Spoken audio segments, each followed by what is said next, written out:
we've checked out all of the different criteria for the Filipino American dream. Why aren't we happy?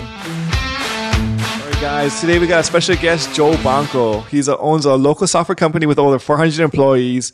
He does fix and flips, rentals. He owns his own brokerage. And he's also the executive director of New Wealth Advisors Club, which is a real estate education company. Welcome to the show, bro. Thanks. Pleasure to be here.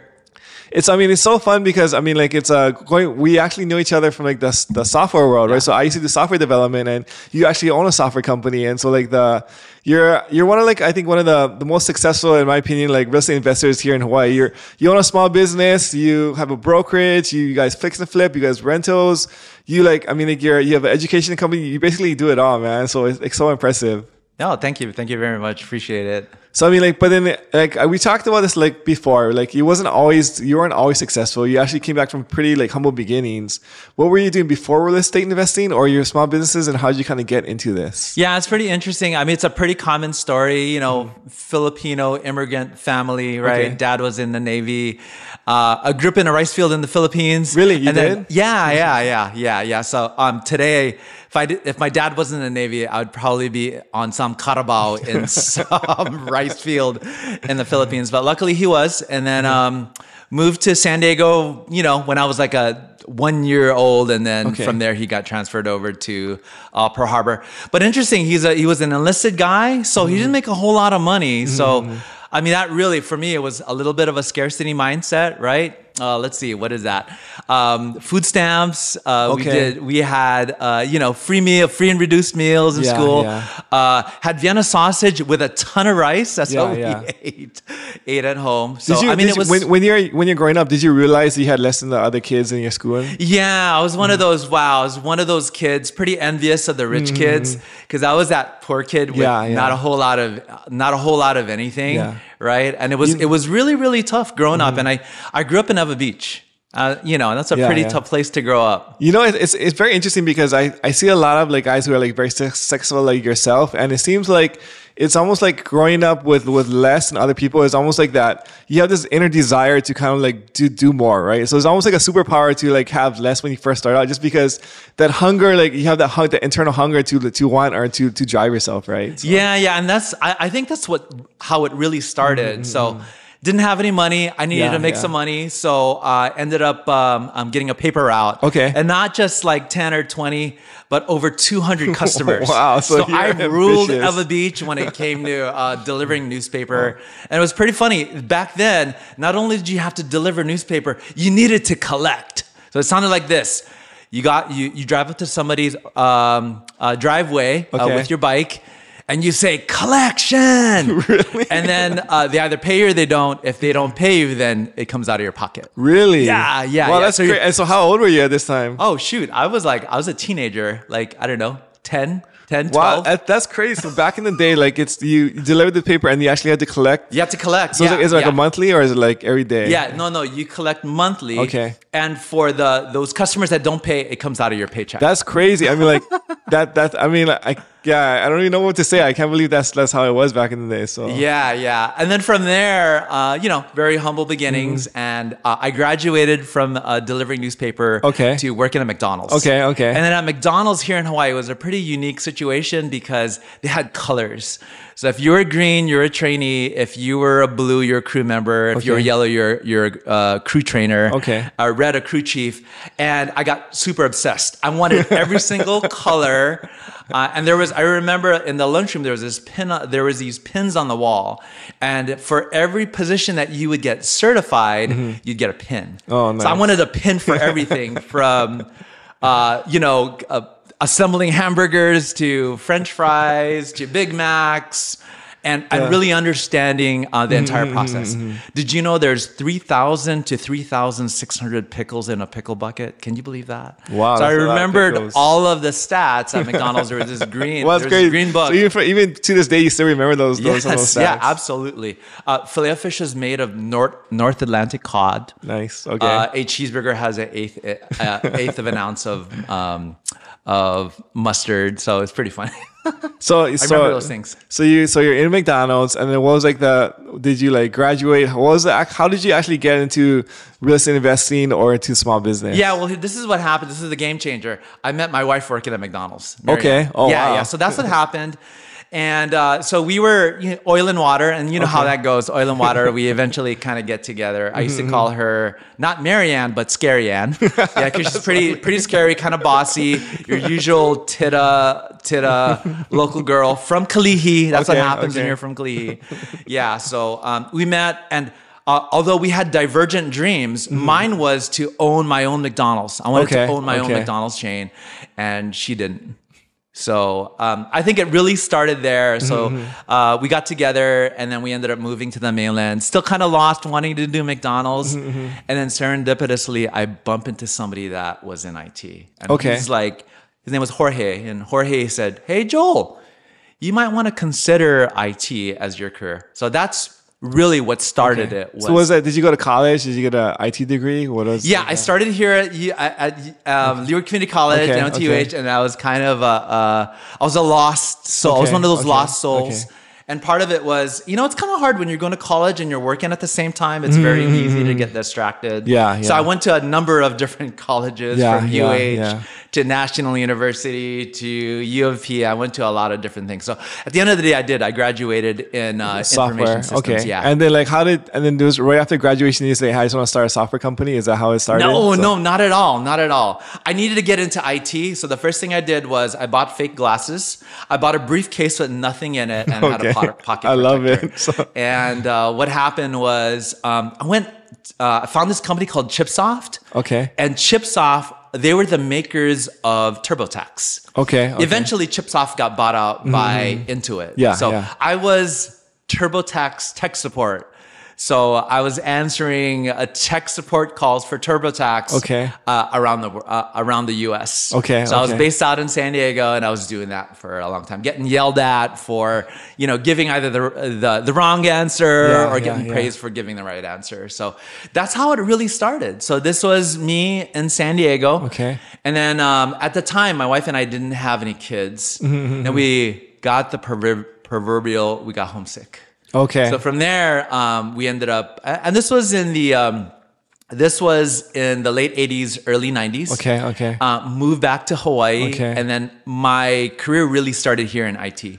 So I landed a job with at the time Kapiolani Medical Center. Okay. Today it's called Hawaii Pacific Health. Okay. So I became one of the IT guys there. And then I climbed up the ranks from being a hands-on guy to being a hands-on guy managing a team. Okay. And then so my background was in IT healthcare. And then from there, I got a job at Kaiser Permanente. I did the same thing, but in a much grander scale. At what point did you actually start eWorld, or like when did that transition happen? Well, I went around the world to find eWorld. And let me just tell you a real quick short story. Sure. So I worked at these IT companies, and then I heard this thing about the .com boom in Silicon Valley. If you can land a job in Silicon Valley, then you've made it. Yeah. So I put my resume on Dice, which was one of the old job boards. I get a call. Call turns into an interview. Interview turns into fly out to Silicon Valley.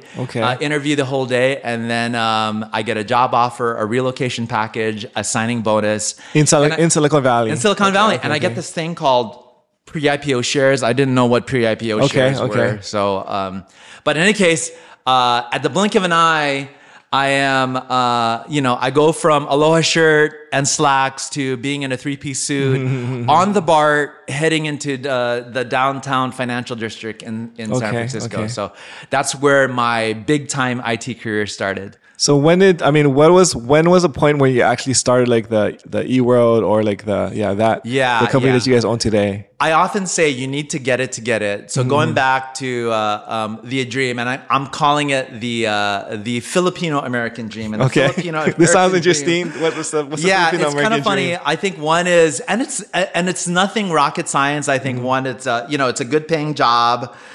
Having food on the table, having a spouse and kids, a nice house, nice car, money in the bank, and a retirement package. It sounds like an American dream. Yeah, exactly. Is it a Filipino dream? It's kind of the same. So that was our goal moving up to the mainland. And we went from a house to a bigger house to a bigger house, and this is what happened. So this is when you're doing software. You're working for a company, and you're successful as a software as an employee at this point in time. Yeah, exactly. So fast forward, we find ourselves in a 4,000 square foot house in Southern California. Wow. Okay. Swimming pool, jacuzzi in the backyard. Escalade and Porsche in the garage. Wow, okay. And we're sitting in the back, my wife and I still remember this. We're sitting in the back watching these hot air balloons. And we're like, man, we got 3 kids. We've checked out all of the different criteria for the Filipino American dream. Yeah. Why aren't we happy? Oh, I know why. We need to come back home. So it was pretty funny being an IT guy, we love to whiteboard. So in this case, we did a quick whiteboard session. So you and your wife together. We did a whiteboard session in the back. Planner or move back to Hawaii kind of. Yeah, actually there was a couple of criteria. Okay. Number one is be back where our parents are at, because our aging parents are getting older and older. Yeah, that's important, family, right? One is getting reconnected to our roots. And I think my son said this is, there's no other place where we can get that deep belly laugh than in Hawaii. Really? Yeah. Okay. And then the third one was we were CNEs. So CNEs, we both grew up Catholic. So we only went to church on Christmas and Easter. So the third thing was to get reconnected back to our faith. Okay. So those are the 3 big things. And you know what? We want to give up what we have today to move back to Hawaii. And that's what happened. So we went around the world. I started in Silicon Valley, LA, and I spent actually a year or 2 in Southeast Asia, based out of Singapore. And I commuted from Hawaii to Singapore for a while. But it really started there. I went around the world to find my dream job. To come back to home. So back to Hawaii. Yeah, and it was kind of funny. So the way we got here is the company that I joined in Silicon Valley open up an Asia Pacific office in Singapore. So that was my way back home. So what happened was, as I was commuting and when I was here, I'd reestablish all my contacts. In Hawaii, you mean? In Hawaii, yeah. And then what happened is I bumped into a good buddy of mine, Eric, and he's like, hey, I'm working for this company called eWorld. I'm like, who's that? I've never heard of them before. And then I remember there's nothing sweeter when you're based out of Southeast Asia, taxing to land back into Honolulu International Airport. Just the feeling of being back home. Yeah. There's nothing more sour than being at an airport lounge in the Honolulu International Airport, flying back to Southeast Asia. So it was a trip. I went to Southeast Asia. I was in Mumbai, India at the time. A little depressed because I'm like, I don't know how much longer I can be doing this long commute. Yeah. And then my buddy Eric calls me one day and he says, hey, you know what? There's an opportunity for you to join eWorld. Okay. So the next time I came back, I talked to the CEO and the rest is history. Yeah, the rest is history. I got the job. I ended up becoming a VP and chief technology eventually officer. Work your way up to part owner now. Yeah. It's pretty exciting. In all of my jobs, I've been an operator and never an owner. It sounds like it's like, but you have a consistent pattern of you start at the bottom, then you grind and you work really hard to excel to go to the top. Right? So even as your paperboy job, you're like most guys who do 10, 20 paper houses that you got all the way to 100 or 200 people, right? And then McDonald's, you start off as the beginning, then you kind of work your way up. In the software world, you start in the beginning, the bottom, and you kind of work your way up. And so the same way with eWorld, where you start in the bottom, but maybe in the middle, and then you kind of work your way up to owner. And so there's a consistent pattern of your life of just starting at the bottom and then just working very hard to kind of rise the ranks of wherever you're at. So yeah. And here's one of the big revelations. This is a nugget that I discoveed is in any environment, you kind of grow over time, right? Yeah. So in the earlier days, it was really about serving yourself. And that was scarcity mindset. Yeah. And I didn't realize till later, gray-haired later, that you know how you grow and expand. Really get bigger. Yeah. You serve others. and everything just kind of comes into place, and you just get blessed beyond measure. I feel like I had like a similar realization, like, because when I first started getting into investing, it was so I could make money, right? It's like you're trying to like, but the thing is like, it's hard to serve others sometimes when you feel like you don't have enough, right? So like the very beginning is you're trying to like meet your own needs, but then after you hit a certain point where you have enough, now it's a lot easier to serve others. But it's kind of like that path of like, how do you kind of get there to have that switch of mindset where you're actually able to serve others. But if you start with serving others in the beginning, it magically would happen where you would receive more but you don't realize it when you first started, you know? So yeah, and it's pretty interesting. So we had a Bible study a few moons ago, and basically what we were talking about is we really wished we had a mentor. Growing up, wish you had a mentor. And I said, I wish I could go back in time and be that mentor for myself. Yeah. And then it's pretty interesting in that Bible study, we said, you know what? You can still do that. You know how you do it? You do it with this next generation. Yeah. So it's been absolutely beautiful. So I say this very often. Be the boss you wish you had. Be the mentor you wish you had. That's one of the things that I apply today. Whether it's in IT or in real estate, be the mentor you wish you had. So I mean, that brings us to another point is that so you're rising the ranks, you're becoming like the part owner of eWorld, but you're also doing fix and flipping, you have rentals, you're in the investing space, and you always also have like an education arm, right? In like New Wealth Advisors Club. Tell us a little bit about like what's your role in the New Wealth Advisors Club and what do you guys do? Yeah, so my wife and I were executive directors for the New Wealth Advisors Club, based out of Southern California. Okay. And my connection to the club is, one of my old staff members, Oscar, who used to work for me in the IT space. Like I said, everything kind of converges together. Okay. So Oscar is the chief operating officer for New Wealth Advisors Club. And for me, I've been a solopreneur, right? I'm self-made. I can do it myself. So I talked to Oscar and he's like, oh, you got this. You're in what? Real estate. And the whole real estate really started with Marianne. It was a pinky promise. Because it's interesting, right? When you have kids, somebody takes a back seat. Yeah. So Marianne took the back seat. However, pinky promise wise, we made this pact that if you ever move back to Hawaii and the kids grow up, I want to do real estate. Okay. So that was it. I was kind of this bystander that I'm like, hey, you know what? Happy wife, happy life. I'm going to go help and support you. And then all these things start to happen. And today, things happen for a reason. For us, we're of faith. To me, it's an absolute God thing. Where we come back home to Hawaii, we got the deep belly laughs. We're not connected to our family.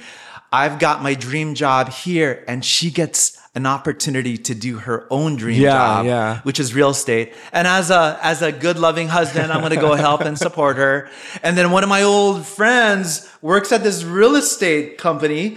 And this education arm. So in any case, we bump into this club and they're like, you guys do what? We do real estate investing as a community. And I'm like, bruh, why are you going to do that? Keep it all to yourself. And I just didn't understand that. And that's why today you need to get it to get it. So we joined this club. However, it's in California.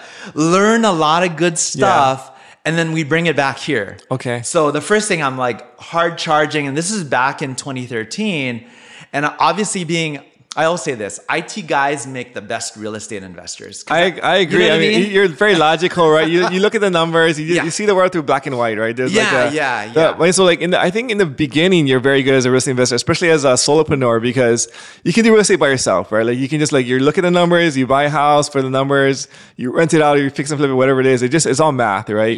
But at a certain point, like the people element actually, after you hit a certain point, the people element matters actually more. So you can't expand beyond the math to to get to the next level until you have the people or like the leadership element of as a small business owner, right? Yeah, absolutely. And but it's interesting. I think going back to you need to get it to get it. I think you got to kind of live through it. Just even as a teenager, young adult. You have to kind of go through a lot of those experiences where your parents are scolding you, you should do this or not do this.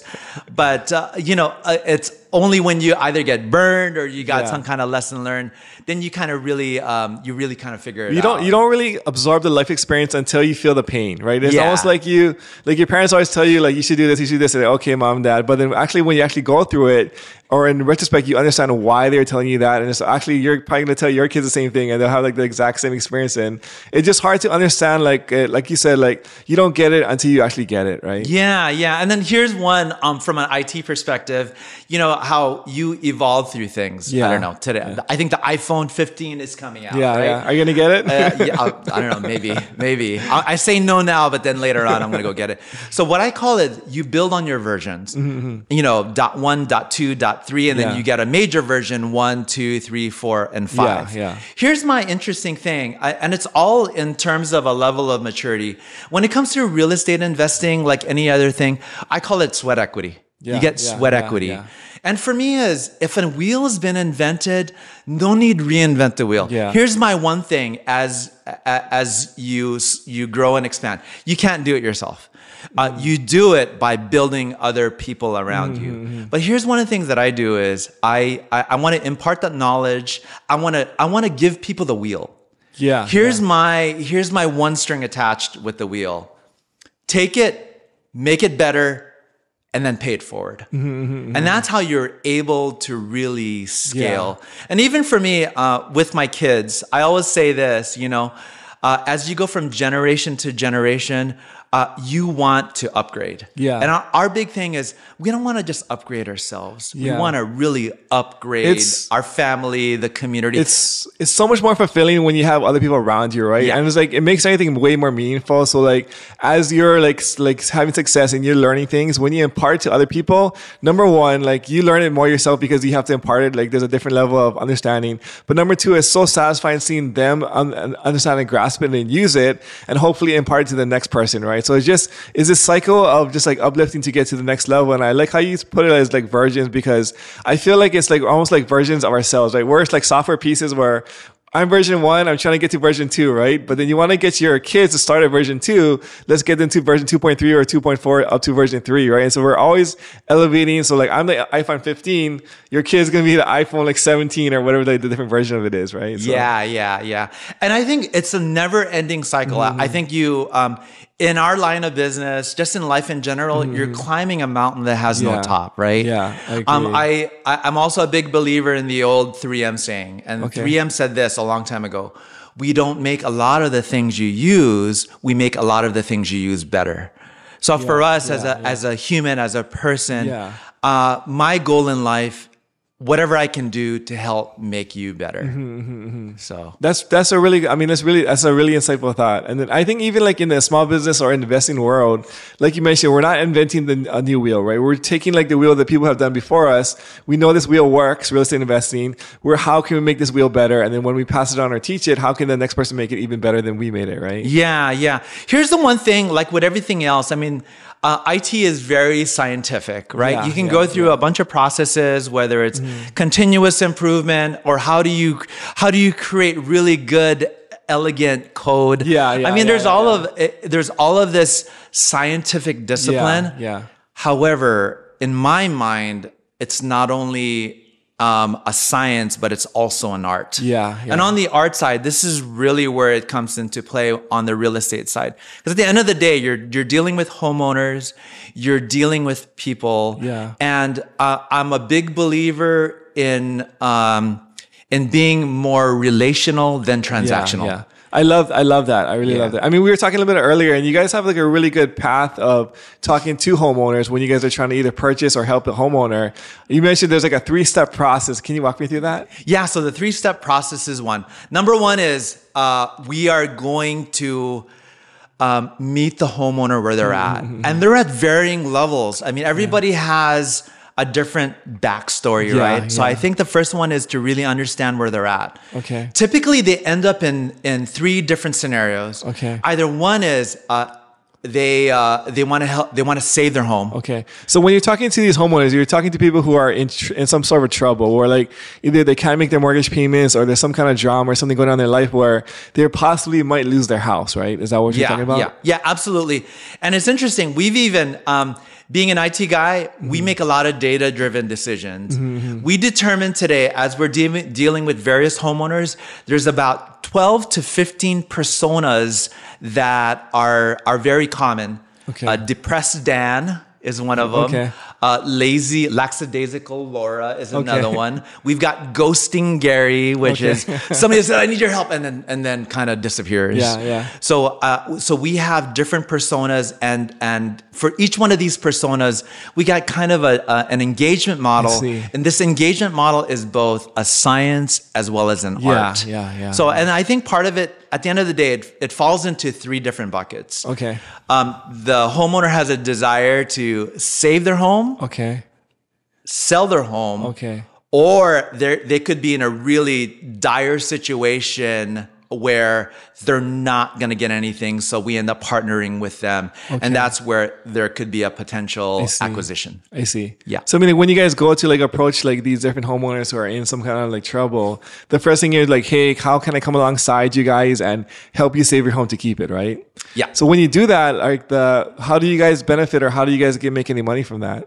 Well, our benefit is the win is with the homeowner. We leave them in a better place. I think for us, payback doesn't necessarily just mean money.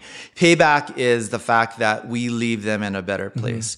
Very often, we will help homeowners save their home. And we're not in the tens, we're in the hundreds. Hundreds of thousands. Hundreds of helping homeowners with saving their homes. So that's a big philosophy that we have within the club. And if we can help you save your home, we will absolutely do that. But what tends to happen is we go through this process, and at the end of the day, you need to bend physics, right? There's just no way that they're going to afford, a modified payment of. They can't afford $2,000 a month as a monthly payment, let alone a $5,000 a month monthly payment with a loan mod, for example. I mean, but I really love your approach, because like you're really going with like the truest of intentions to try and help people, right? And I think a lot of times when you approach the world or problems like this, it's almost like profit is a byproduct of this. And so like the intention is never to make a lot of money, but it's to try and help and serve people. But then like as a byproduct, oftentimes like the more difficult problems you solve, number one, you get better at solving problems. So you elevate and like level up yourself. But then like you build trust because people want to work with you. So the community around you, there's more like buy-in and there's more motivation because we're helping people, right? That's a big thing for companies is if you're making a difference to help people, there's always like a better like buy-in or like motivation for like the team to work together. But then also the third one is like they're actually sometimes it will turn to profit because it's just a byproduct of like the helping and like being in the situations where you actually can like change these people's lives, right? So So some people call it universe, some people call it God. I think for us, I mean that's part of our mission. I'll just give you I'll give you an example. So we were working with Linda. Okay. So Linda had she had a house in Kapolei. Okay. Had a strange relationship with her dad, so she ended up inheriting that house. Okay. However, didn't make some good decisions, so her house was in pre-foreclosure and about to lose it. So she pretty much chalked it up that it's lost. It's gone already. It's gone. Like in her mind. Yeah, it's lost. So we bumped into her. We had a conversation with her. We met her where she was at. And then part of it too is, it's going back to what I was talking about. It's really about being a lot more relational than transactional, and meeting her where she was at. So there was definitely a lot of turmoil with her relationship with her dad. So we were there. We were there to just you guys talk are almost story like with counselors. her. You guys are like friends. You guys are playing a role where like, and a lot of times these people who are in need, like they don't have anybody they can trust that they can turn to, right? But you guys are like well-intentioned people you're trying to help Linda, and so like you're like, I mean you're like a knight in shining armor almost like at this point in time, right? So here's where it goes. So she's like, yes, please, can you help me? In this situation, she didn't want to save it. She didn't want to sell it. But at the end of the day, we ended up partnering with her to buy her property. Here's one of the things that differentiates us. That was a legacy left down from her parents. A lot of times these distressed homeowners, they're desperate. So they're willing to listen to anybody. Yeah, yeah. For us, our big thing is we want her to maintain her legacy. Yeah, yeah. So our thing is win-win. We want to make sure you get your equity. Yeah, yeah. So here's kind of the funny thing. She went from nothing to, at the end of the day, getting $300,000. Wow, that's amazing. In Mililani, in Kapolei. Okay. Well, here's the thing: is for us, it was obviously a good payout as well. $180,000 payout. Okay. Here's the interesting thing: she didn't know what to do with that money. She is now one of our private money lenders. Love it. I love it. Crazy? Yeah. So I mean, like, it's like it's win all around, right? So like it's and continues to win. Yeah. And so like every month she probably gets a check for like a good amount of money by partnering with you guys in the future. I mean, like you build that trust. She got the money from you guys, and she's gonna get basically a check for the rest of her life from you, just because like by loaning or lending you guys the money, she'll get like a whatever payment, right? So like, yeah. So that was a good case scenario. And then there's also a while back I had I was doing a meetup, and the meetup was themed triumphs and train wrecks of fixing and flipping homes in Hawaii. So let me give you a couple of train wrecks. At the end of the day, none of them are. Just because we were able to serve a homeowner. So it's all perspective, right? Yeah. So like when you look at your life, like, did you lose money or not? That's like, some people are just like, if I lost money, it's a train wreck. If I made money, it's a positive. But if you look at the bigger holistic picture, if you lost money, but you helped somebody, then was it really a train wreck, right? So yeah. It's interesting. I'm a big Forrest Gump fan. And Forrest Gump's mom said this: there's only a certain amount of money a man really needs. Everything else is just for showing off. As a young Filipino kid, I'd be like, no way. But today, as an adult, and kind of being in my 50s, I absolutely it's so weird. I think as you get older, I think even myself, when I was like younger, like what's important to you like really changes over time. I think when you're young, like the flashy, like the nice cars, nice house, or like the image is probably very important. But as you get older, you realize like it's the relationships and like the quality of life, the time freedom with your family, which is really like, the real value in life, as opposed to just driving a fancy car or having a nice house, right? Yeah, exactly. And here's the thing: it's the payback is not only money; it's in people. So here's one. It was just up the street here, and it was we called it our Nihi project. And it's one of those things, you know what you know, you know what you don't know what you don't know. So, and being an IT guy, throw any kind of problem my way, including solving world peace and hunger and global warming. So in any case, hey, this is a house in Nihi, and it was in a floodway. Never bought anything in a floodway. I didn't really know what that meant. However, this homeowner, it was Squatterville, but there weren't any squatters. It was a homeowner and his friends inherited the property from his dad. They didn't have money for electricity, no electricity. Their running water was a spigot from the next door neighbor. Their electrical was a car parked next to the house with a bunch of batteries. Really? That's crazy. Yeah. That's so Their crazy. Sewer was the backyard.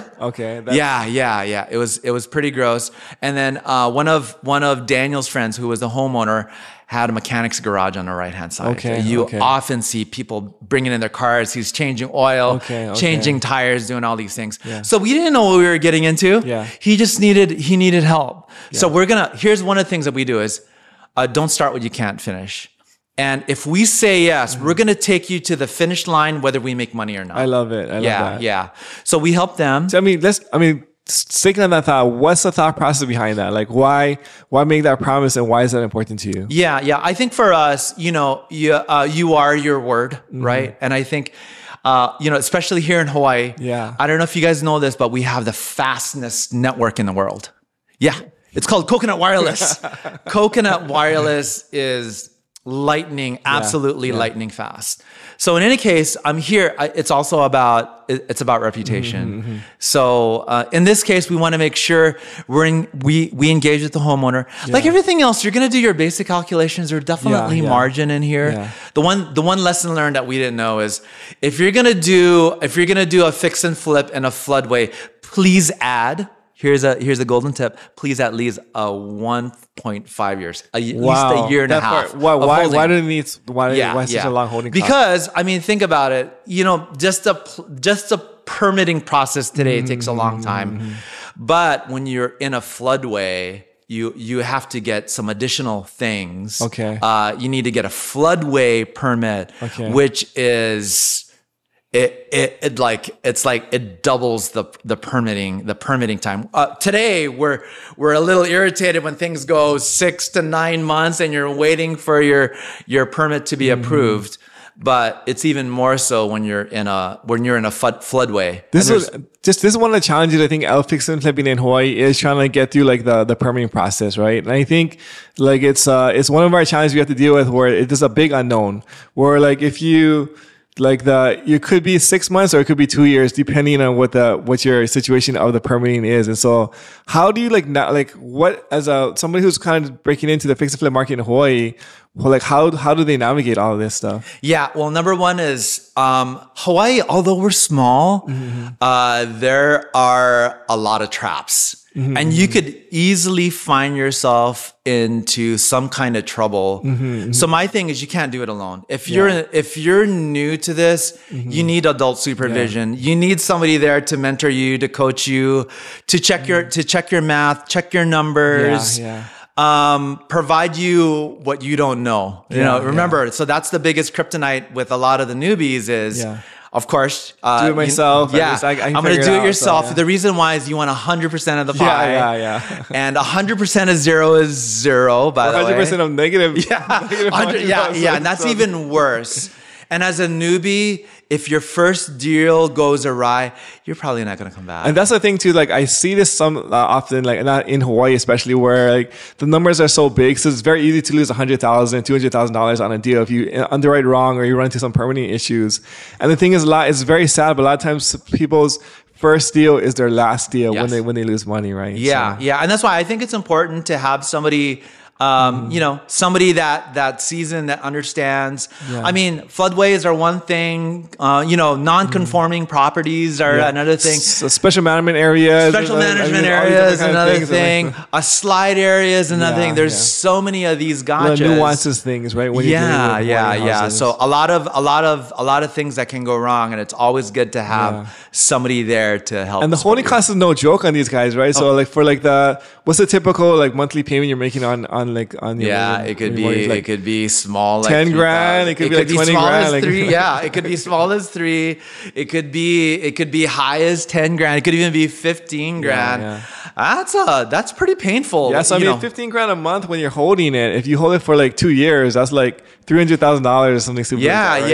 So you go from some margin to no margin to negative. So and you get that could happen at the blink of an eye. So you gotta, in my mind, do your homework. Have a mentor, have somebody there, to help and coach you along the way. That's really great advice. So what happened with the property? How did the project go? It took 2.5 years. We went through it. Well, first of all, homeowner was in a better place. Got a chance to we helped them with securing another place. And by the way, here's another tip: if you're gonna help them secure a place, don't give them the money. This sounds like secure the place and work with either the landlord or the realtor on the other side. Because here's what happened. So we're like, we need 10 grand to go and move our thing and put a deposit. So we provided them with 10 grand, and lo and behold, Daniel's got a new car. I'm like, what is Daniel doing with a new car? I'm like, hey, when are you guys moving? Oh, we don't have any money. But we do have a new car. Another lesson learned. So when you transact those things, you want to make sure you transact with the land, where they're going to go to. And you put the deposit. That's a great tip. I mean, it's painful learning lessons, but something you always remember now, right? So fast forward, we helped them. We renovated the place. We held it for a lot longer than we did. Lots of issues. At the end of the day, we broke even on that. But at the end of the day, it was still a win. Daniel and family are in a much better place. Neighborhood's a whole lot better. And then for us, I said this during the floodway permit: I ain't ever doing a floodway permit again. But fast forward, I'm open to doing it the floodway. Knowing how to do it now. Underwrite knowing it's going to be like a year and a half hold, right? So as long as you understand like the risk going in, you can like underwrite for that, right? So it's just as long as you understand the risk, that's the big issue. Yeah, absolutely. And now I kind of know how it all works. So I can probably teach a class on how to acquire a property in a floodway. Awesome. That's so good. That we're talking about something like that. I mean, I personally, as an investor, I like hearing the big wins, but I also like hearing like the different train wrecks. There was also another crazy story you had about like you guys call it the conjuring house. Conjuring house, yeah. What happened with this? So for us, we're always going back to serving a homeowner. Yeah. So here's a situation. It was a Marine, wife, and then they had 4 kids. Okay. So and he was based out of Kaneohe, and he had a second job. Okay. And his second job is he had a mistress. What had happened? It was a pretty rocky marriage. It was a house in Neva Beach. Okay. And basically, they were in the house, had a lot of marital issues, and basically he got stationed in the mainland, so they ended up moving. Okay. Well, they thought that the house doesn't automatically take care of itself. They stopped paying the mortgage. And something to the fact that somebody was renting the house out, but they didn't know about it. So it was kind of weird. Okay. In any case, we worked with them and we said, hey, you know what? They didn't want to save their home. Mm-hmm. They couldn't sell their home because the squatters moved in. And then they were in marriage turmoil. Yeah. So fast forward, we ended up talking to both of them. And luckily, we have our friends in Southern California. What happened was the wife, in the dead of night, moved to Southern California with the 4 kids and their new van. Wow. Okay. So the homeowner stayed in North Carolina. Okay. And basically, they were separated. And what happened was she was living out of her van. Oh, wow. So we had our Melina, who is one of the co-founders of the New Wealth Advisors Club, went to go meet up with her. Okay. In any case, and then we met up with the homeowner. The husband. And here's the thing: is sometimes you got to split up. We call it a firewall. So especially when you've got a couple, and this is another thing here. Very often you have young military couples here. They come in married and they leave divorced. It's very, very common. So here's that situation. Yeah. So we split up. We talked to the husband, and then somebody else talked to the wife. And sometimes you need that level of separation. And then they both were agreed to sell the property to us. So they sold the property to us. We got the squatters out. However, the neighbor on the left and the right, and we thought it was just some urban legend. The fact that anybody that is living there in that house either has some kind of strife or turmoil or dies. Bad juju or something. Yeah, bad juju. So one of the neighbors said, you know what? Hey, bro, Joe, the house, they should burn them down. that bugger get bad juju. And I'm like, what? So my Marianne and I, it's still bubblegum, right? For us, it's like, every house has some kind of story, some kind of urban legend. Yeah. So we buy this property. And it was all kind of fun and games. I put a camera there, and then just to make sure about this whole thing about the house being haunted. To catch ghosts, you mean? Or yeah. Well, here's the thing: is the first thing we did is we now have a Ghostbusters kit. We have a Ghostbusters kit. You guys have a yeah. So on the Filipino side, it's a Saint Joseph. So what you go is you dig into the ground and you plant a Saint Joseph upside down. Okay, that's one. And number 2 is you get sage. So initially I went to sage. What is sage? I went to Foodland. Foodland didn't have any sage. However, it's dried sage. So I drove all the way into town from Mililani to pick up some dried sage. So is this like a Filipino anti-ghost thing? No. I think the first one is the St. Joseph's upside down was a Filipino thing. Okay. However, the burning of the sage thing it's a common thing if you do a search, and I think it kind of cleanses the house. Okay. So it was kind of like my wife was, she was doing a prayer, and then she lit up the sage. I was walking around the house. I'm doing a prayer, and then she buried the Saint Joseph. And the Saint Joseph, you bury it, and then when you're done, you take it out. Okay. So I guess we didn't have standard operating procedures in any case. So she did the sage thing. Then we ended up getting a priest in there to also bless the place. Just to double make sure. But this priest also had a psychic. Okay, sounds like an interesting priest. Yeah. So I'm like, man, this is not in the fix and flip 101. You know what I mean?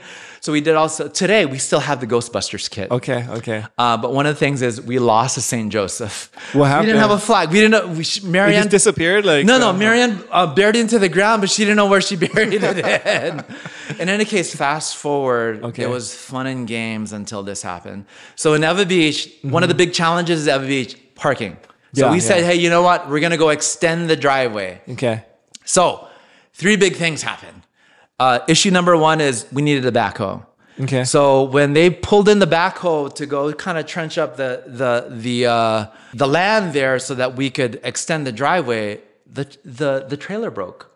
So I'm like, hey bro, why is the backhoe still there? Oh bro, Joe, the trailer broke. And I'm like, okay. This was after you guys blessed it and stuff, right? Yeah, after we blessed it. Okay, the trailer broke. I'm like, oh crap, the trailer broke. Okay, fine. So that was one.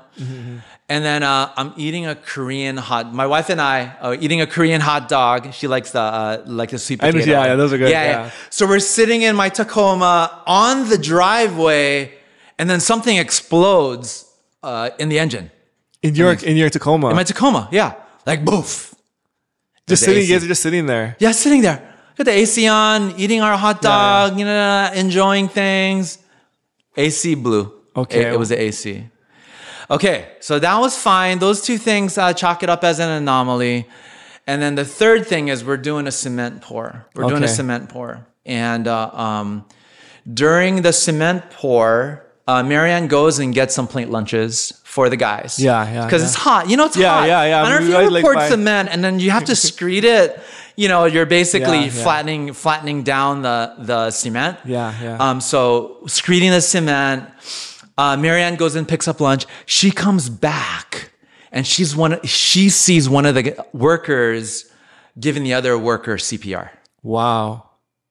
So what happened? While he was screeding, he had a heart attack. Wow. He had a heart attack. And so ambulance came over, rushed him to the hospital. He was on life support. 2-3 days later, he passed away. Wow. It's so crazy. I mean, it's so sad, but that's so crazy. Yeah. So here's where interesting things. Okay. Now I'm mad. Now I am like upset. I'm freaked out. I've got all these emotions in my head. Yeah. The IT guy kicks in and does some research. Okay. Does some research and finds. I couldn't find anything on this property. I Googled it. It was in pre-foreclosure before. There was a garage sale. That's the only thing I could find. So I'm like, what do I do? How do I? Oh, the archives. Okay. So back in the 70s, there was a love triangle. There was a love triangle. And in this love triangle, husband, wife, and wife's boyfriend. I think the husband, in a rage, shot the boyfriend in the yard. Wow, okay. So one of the neighbors said, hey, if you see, there's weeds everywhere, but there's a blank patch, and nothing ever grows there. He said that's where the guy got shot. Wow. But there was nothing definitive that said this person died or whatever. I just know that happened somewhere. Yeah, that happened somewhere. The neighbors. So here's the eerie part. Is there's a tree in the front that looks like the Conjuring tree if you ever watched the movie. So that's why we called it the Conjuring House. Well, the guy that was screened in the cement and where he fell and he passed out because he had a heart attack was the same spot where the guy got shot. Crazy. Yeah, So Conjuring House. Wow. Wow. You don't see this on any fix and flip show or whatever. So we call that the Conjuring House. So we got so many stories, and this is another one of those kind of train wreck stories. You're dealing with just like difficult situations every day, right? As an investor, how can you help and solve these difficult situations? And sometimes it's easy fixes, but sometimes it's just like it's above our pay grade, and we have to level up to kind of like to get past these, right? So just another day in the life of a real estate investor. Yeah. It's pretty funny though. There's just countless number of stories that we have out there. I think for us, our bottom line is we're there to help the homeowner. We're there to meet them where they're at. And at the end of the day, leave them in a better place. On our side as well, we do it as a community. We don't do it as a solopreneur. We do it as communitypreneurs. And as communitypreneurs, we do this. We say this very often.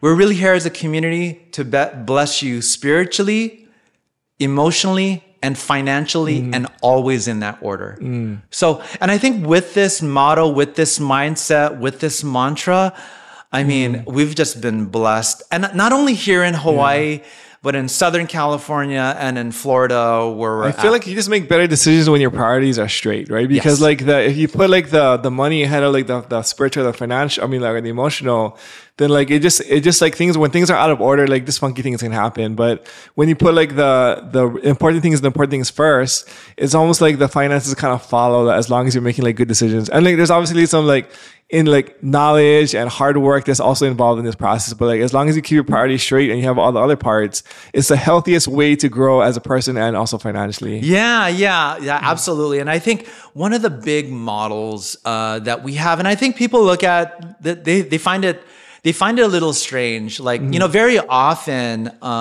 in many programs, you'll see a guru. Like there's going to be a guru that is the main guy who's in charge and teaching everybody. The main guy in charge. I think for us, we don't really have we don't have a guru. We call them fractional subject matter experts. Okay, so they're good at one part of like the business, but then there's no one guy overall who's teaching everything. You mean? Yeah, because everybody has like. For me, my gift is tech. So for me, if you can't find anybody, I am the deep skip tracer. I've got all kinds of different tools. For our organization, I am the product owner for our CRM. Okay. And it's funny, our CRM, we do it as a community. We all collaborate that way because, you know, part of learning, you can either hear it, you can either watch it, but nothing beats doing it. I agree so with that. When you have a CRM, that's a great opportunity for you to not only hear, watch, but actually do. So you can actually see people's work. So it's like in your community, you guys see other people's deals and the leads that they're working, within the community. We can hear conversations. We can see contracts. We can see correspondence, text messages, voicemails, emails. And our big thing, going back to building on your versions, this is a great way. We got one string attached. Please pay it forward. You pay it forward and you get blessed. You get blessed, beyond measure. I like that, but I mean, like, so in your club or in your program, like everybody is kind of taking like their path and they're focused on what their superpower they're really good at, right? And it's like we see this in like good organizations or good teams where you can't just have like 5 Michael Jordans, right? You need the Scottie Pippen, you need the Luke Longley, you need all like the Steve Kerr, and everybody kind of has like a lane where they're really good at and they can focus on it. And together as a collective, you can accomplish so much more than if you just try to do everything by yourself. Absolutely, right? I agree. I call it aces in their places. And everybody, sometimes you need somebody to talk you off a ledge. I sometimes I'm like, I hate this business. And then you just need somebody. You need coaching. I often say this, and it's a saying out there: you cannot solve a problem with the mind that created it. Right. So I think for us, sometimes, you really need somebody else. Just a different perspective. So going back to this fractional me, not only, so Melina, I mean, she's one of those people. She looks into your eyes. She can go deep. She can go reach down into your soul. And sometimes you absolutely need that. Oscar, his gift is clarity. I am a very messy thinker and speaker because I'm a mad scientist. But if you want a clean thinker and speaker, you talk to Oscar. Marianne, she is your wife, right? Yeah, Marianne. So she's, Hawaii, it's funny, we are, she said this, we are a kind culture, but a prideful one. So very, very, very, very correct. We're a kind culture and a very prideful one. That's so true. That's a really good. So very often she got those homeowners, bro, I don't need help. She's the one that's going to go engage with the homeowner. And she just has that thing. I think it's a Kalihi thing. It might be a Kalihi Valley girl thing or what have you. The Tita. Yeah, Tita. She's really, really good at that. For me, my kids say I got this crazy dorky charm. So this dorky charm, and I mean, Karens aren't only in the mainland. The Karens are also here, and I think I'm really good at working with Karen. And at the end of the day, we're good at working with all types of people. So we've got people like that. We got ones that are super phenomenal at contracts, creative acquisitions. So it really depends. And then also for us, we're also looking at back in tech. Emerging, current, containment, end of life. Emerging is the next best thing. Okay. Current is technology that's here. Okay. Containment is something that's been here for a while, and forward is end of life. Okay. And it's almost like spring, summer, autumn, winter, right? And you're always constantly cycling through those seasons. We do the same. And you can do the same in real estate investing, right? It's funny. We talk about burr, right? Yeah, the burr strategy. Filipinos, we've been burring for a long time, or we've been house hacking for a long time. It's just a new word. But however, there are some new innovations that are happening out there. And for us, we want to make sure that we kind of maintain that. In the tech world, we say innovate or die. And I think there's a lot of applicability into our world as well, where you're looking at new and creative ways to really help move the needle. I mean, the market changes, like the economy changes, like the new technology changes. There's so many things that are the world is constantly changing. You do kind of have to keep up as an investor. And what worked back then doesn't necessarily mean what will work back here. And also in your season and also like your level, what worked at like, let's say $100,000 a year might not work at like $800,000 a year. Right? So there's all these different kinds of like things that are in play where you really need to innovate or die. And so I love that mantra. Yeah.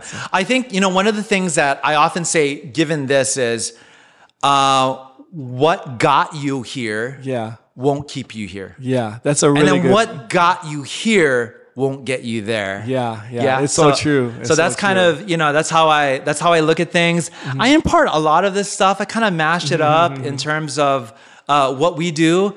And then on the flip side of that, I give it away. Your whole story from the beginning to end is like the rags to riches, but also at the end, like as you're such a big giver, and like your heart really bleeds through, and like the way you communicate, the way that you live your life, and so like just so impressed with you, just like as a whole, like you, your family, like your community, everything that you guys do, man. So and here's my thing: it's not just me. If you take a look at just all the people around us, and even just Hawaii in general, I mean, it's just many people have the heart to serve, right? Whether it's in real estate or whether it's helping out with Maui fires, helping your own family. For us, we call it GFC. So first is God, 2 is family, and then 3 is community. So that's our order. GFC. Like that.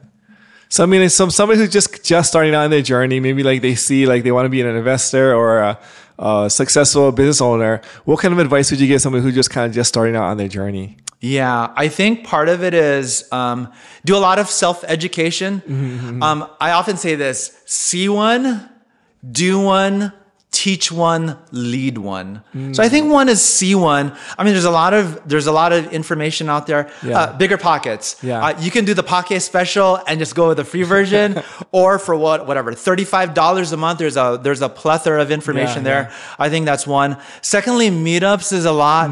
There's so much gems and treasures and all the people out there, yourself and just the entire community out there. Everybody's willing to pour out and give. No need to reinvent the wheel. And you can be a hoarder. Stuff that in your pocket. You're talking to Daniel, Tristan, Kamohai, Zasha, Alex, Kekoa, Keone. Everybody has a bunch of nuggets. Put in your pocket. My big thing is don't forget where you came from and to pay it forward. Love it. But man, thanks so much for having me on the show, man. It's like such a pleasure always talking with you. We got to do this again, but just appreciate you sharing and the inspiration and motivation. If people want to reach out to you or connect with you, what's the best way to do that? Yeah, you can do it via Instagram. Bongco Joel is my handle. Okay, I will have that. Or you can find me on Facebook, or you can find me either on Facebook or on LinkedIn. Okay. Thank you, bro. All right. Thanks, my brother. Thank you very much.